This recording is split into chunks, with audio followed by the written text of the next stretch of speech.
खुदावंद यसू मसीह जो कि खुदा का हतमी मुकाशफा है, उसी के नाम में आपकी सलामती हो। इन दिनों में सोशल मीडिया पर जो एक मौजू बड़ा ज़ेरे बहस है वो मॉर्मनिज़्म है, यानी कि वो बिदती तालीम जो कि पाकिस्तान में इन दिनों में काफ़ी फैल रही है। तो हमारे बास व्यूअर्स ने इस बात की दरख्वास्त की कि मैं इस मौजू पर भी अब बात करूं, इसके बारे में वीडियो बनाऊं। चूँकि हमारे प्रोग्राम का फॉर्मेट कुछ ऐसा है कि ज़्यादा वक्त नहीं होता है, तो इसलिए हम इस वीडियो में मॉर्मनिज़्म की सारी बातों पर तो गौर नहीं कर सकेंगे, लेकिन ख़ास तौर पर एक पहलू पर गौर करेंगे कि मॉर्मनिज़्म जो है वो बाइबल मुक़द्दस को किस तरह से देखती है और उनकी जो इल्हामी किताब है जिसको बुक ऑफ मॉर्मन्स कहते हैं, बाइबल मुक़द्दस और इस किताब का आपस में क्या ताल्लुक है। तो सबसे पहले तो हमने इस बात को समझना है कि बिद्दत किसे कहते हैं, हेरेसी किसे कहा जाता है। इससे मुराद होती है कि किसी भी मज़हब में एक ऐसा फ़िरका जो कि उस मज़हब के जो बुनियादी अकायद हैं उनसे हटकर कुछ अकायद पेश करता है या फिर उन अकायद को बिगाड़ कर पेश करता है। मिसाल के तौर पर मसीहों का एक बुनियादी अकीदा ये है कि बाइबल मुक़द्दस खुदा का हतमी और लाखता कलाम है। हतमी से मुराद है कि इसके बाद किसी भी और तरह के मुकाशफे की ज़रूरत नहीं रही, बल्कि मसीही होने के नाते हमें जो ईमान रखने के लिए और एक मसीही के तौर पर ज़िंदगी बसर करने के लिए जो भी हदायत चाहिए वो बाइबल मुक़द्दस में मौजूद है।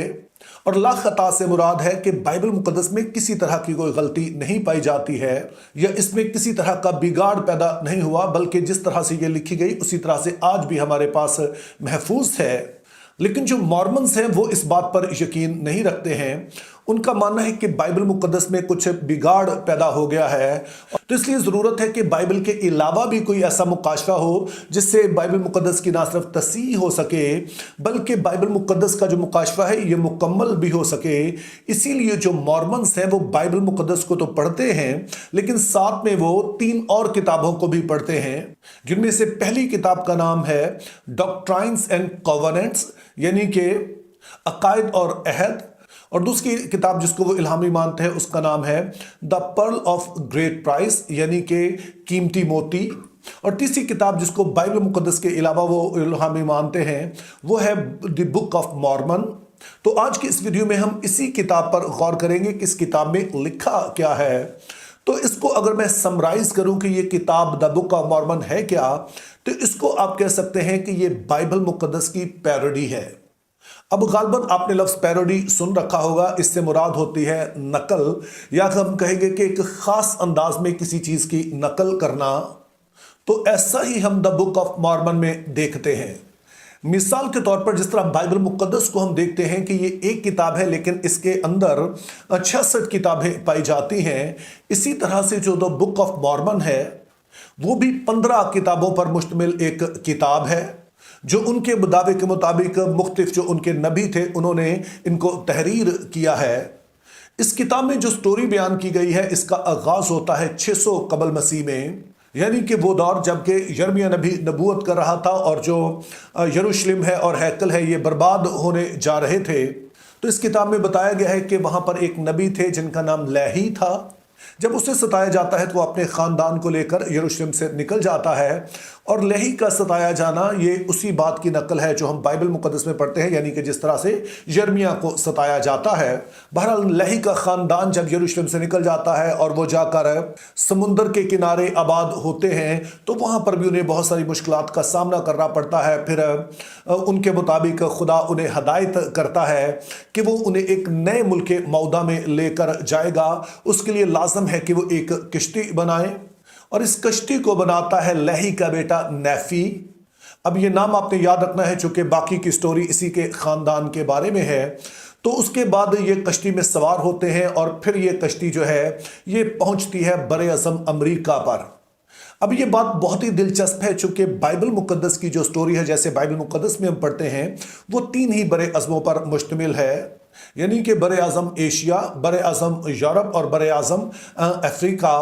अमेरिका और ऑस्ट्रेलिया जो है दरियाफ्त नहीं हुए हैं, तो इसीलिए सारी की सारी जो हमें स्टोरी बाइबल मुक़द्दस की मिलती है वो इन्हीं 3 बरे-ए-आज़मों पर मिलती है।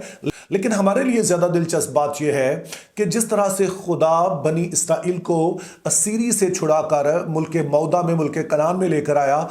उसी तरह से इस खानदान को खुदा एक और मुल्क मौदा में यानी कि अमेरिका के बरे-ए-आज़म पर ले जाता है। बहरहाल बुक ऑफ मॉर्मन के मुताबिक जब ये खानदान बरे-ए-आज़म अमेरिका पर पहुंचता है तो वहां पर ये सारा अपना काम काज शुरू करते हैं, खेती बाड़ी शुरू करते हैं। तो नेफी के जो दो भाई हैं जिनका नाम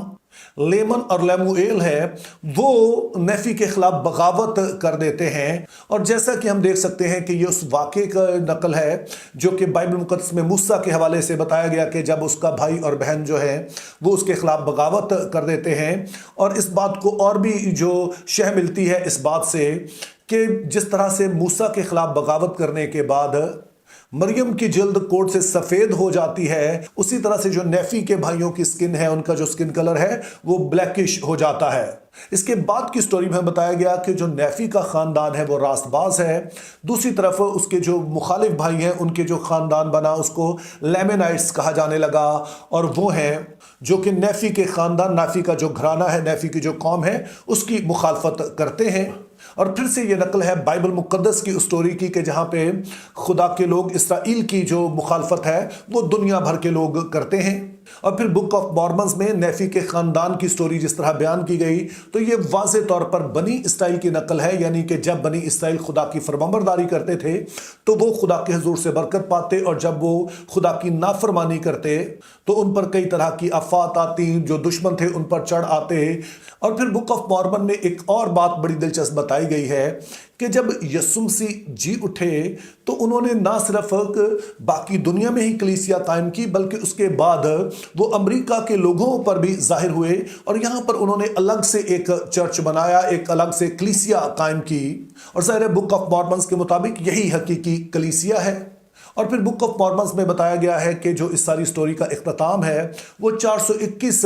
ईस्वी में होता है कि जब मॉर्मन नामी एक शख्स ये सारी बातों को सोने की तख्तियों पर लिखता है। लेकिन इस दौरान तमाम के तमाम लोग जो हैं, जो नेक लोग हैं, वो जो खुदा के साथ चलने वाले हैं, बुक ऑफ मॉर्मन्स के मुताबिक ये ख़त्म हो जाते हैं, इनका खात्मा कर दिया जाता है। सिर्फ मॉर्मन का बेटा मॉरनी ही बचता है, और वो फिर इन सारी बातों को जो उसके बाप ने तहरीर की थी और कुछ और वो तहरीर करके सोने की प्लेटों को जिन पर ये बातें लिखी गई थी किसी जगह छुपा देता है, जो बताया गया कि न्यूयॉर्क में किसी जगह पर उसे छुपा दिया गया।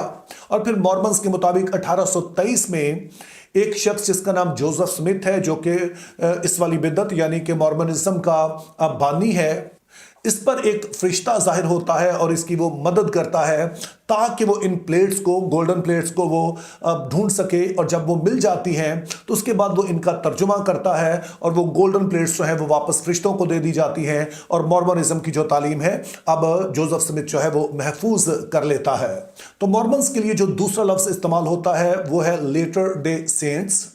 जिसका उर्दू तर्जमा है आखिर ज़माने के मुक़द्दसीन। और इससे उनकी मुराद ये है कि जिस तरह से बुक ऑफ मॉर्मन्स में बताया गया है कि नेफाइट्स और जेराडाइट्स जो थे वो मुक़द्दसीन थे, वो खुदा के लोग थे, लेकिन उनका तो खात्मा हो गया। लेकिन अब जो कोई मॉर्मन्स की तालीम पर अमल करता है वो हकीकत में मुक़द्दसीन में शामिल है, और वही है जो दरअसल नजात पा सकता है, जैसे कि हर बिद्दत दावा करती है। तो ये सारी गुफ्तगू से एक बात बहुत वाज़ेह होती है कि इब्लीस शुरू से ही झूठ बोलने में बड़ा माहिर है, क्योंकि एक तो सफ़ेद झूठ होता है जिससे मुराद होती है कि वाज़ेह तौर पर आप देख सकते हैं कि वो झूठ है और उसका ज़ाहिर लोग ज़्यादा यकीन नहीं करते हैं। लेकिन एक झूठ होता है जो कि सच्चाई के साथ मिक्स कर दिया जाता है, इसको पकड़ना बड़ा मुश्किल होता है। और ये बाग़े अदन से ही जारी है कि जैसे इब्लीस ने आकर हवा से कहा कि मैंने सुना है खुदा ने तुम्हें सारे दरख्तों का फल खाने से मना किया है, जो जाहिर है कि आधा झूठ और आधा सच था कि बेशक खुदा ने एक दरख्त का फल खाने से मना किया, सभी का नहीं किया। और उसके बाद उसने कहा कि तुम्हारी आंखें खुल जाएंगी, और इन आंखों को खुलने से उसने इस तरह से पेश किया कि जैसे ये कोई बड़ी पॉजिटिव चीज़ है। लेकिन पता चला कि बेशक आंखें तो खुल गई, लेकिन उसका रिजल्ट वो नहीं निकला जिस तरह से इब्लीस पेश कर रहा था। तो ठीक इसी तरह से इब्लीस आज भी कर रहा है। और बुक ऑफ मॉर्मन और जो मॉर्मनिज्म है इसकी एक मिसाल है कि जहां पर हम देखते हैं कि बेशक वो मसीह पर ईमान का इनकार नहीं करते हैं, बाइबल मुकद्दस पर ईमान का इनकार नहीं करते हैं, लेकिन उसको इस तरह से पेश करते हैं कि जिसके जरिए से बाइबल मुकद्दस की अहमियत को ख़त्म कर दिया जाए। और बताया जाए कि बाइबल मुकद्दस के साथ कुछ और चाहिए ताकि आप पूरा मुकाशफा पा सकें। और पिछले दिनों में मुझे मॉर्मन्स की जो बाइबल है उसको देखने का इत्तेफाक हुआ कि इसमें पुराना अहदनामा नया अहदनामा उसी तरह से आपको मौजूद लगेगा, लेकिन दरअसल इन्होंने इसका तर्जुमा बदल दिया है। यानी कि इन्होंने नए अहदनामा और पुराने अहदनामा का तर्जुमा कुछ इस तरह से किया है जो कि उन किताबों के साथ मिलता जुलता है जिसको ये अपनी इल्हामी किताबें कहती हैं, जिसका मैंने पहले जिक्र किया। तो इस बारे में आपने बहुत मोहतात रहना है, क्योंकि पाकिस्तान में आजकल इस पर बड़ा काम जारी है, बहुत ज़्यादा इन्वेस्टमेंट हो रही है और जाहिर है बहुत सारे सादा लोग इसकी तरफ राग़ब भी होते हैं और बहुत सारे हैं जो कि लालच की वजह से इसकी तरफ राग़ब हो रहे हैं। लेकिन खुदा के लोग होने के नाते आपने अपनी आंखें भी खुली रखनी है और अपने आसपास जो लोग हैं आपके अजीज़ हैं उनको भी इस बारे में बताना है ताकि वो इस खौफनाक बिद्दत से बच सकें। तो आज की वीडियो इस सिलसिले की पहली वीडियो है। आइंदा भी हम वक्तन फ़वक्तन मॉर्मनिज़्म की जो मुख्तलिफ तालीमात हैं उन पर भी गौर करेंगे और किस तरह से ये काम कर रहे हैं इसकी भी बात करेंगे। तो मेरी दुआ है कि खुदा हमारी रूहानी आंखों को खोले रखे ताकि इब्लीस जो दुनिया में और ख़ास तौर पर इस वक्त पाकिस्तान में काम कर रहा है हम उसे देख भी सकें और उसका मुकाबला करें और बहुत सारों को इस गलत तालीम का शिकार होने से बचा भी सकें। Think biblically, live purposefully, have a very good day.